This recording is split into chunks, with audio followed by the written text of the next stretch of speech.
Міхася Калачынскага, беларускага паэта, «Мінскія вуліцы».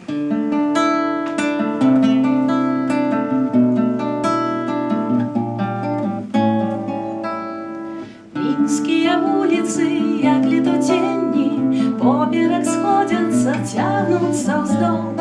Выгляне сонца, асфальт замігцее, грымне грамок і накрапвае дождж. Гром я люблю, гром весны, а не войну, болей жа тихих свиданняў спакой. Рано прачнуся, іду па падвойных, сонных, навіскіх паверхах акон. Мінск, мой Мінск, раніцай бачыцца люба вачамі. Мінск, мой Мінск, сонцам людскою турботай зямной.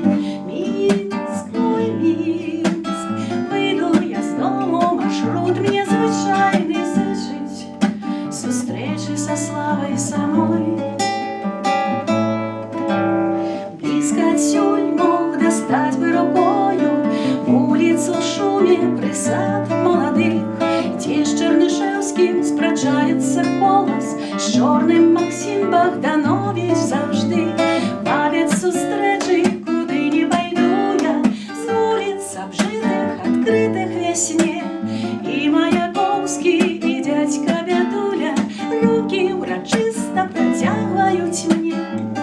Мінск, мой Мінск, добра па вуліцах марыць аб нечым. Мінск, мой Мінск, з марамі прочыць намнога лягчэй. Мінск, мой Мінск, мары ад дому вядуць да сустрэчы. З кім? Можа, з позіркам цёплым тваім.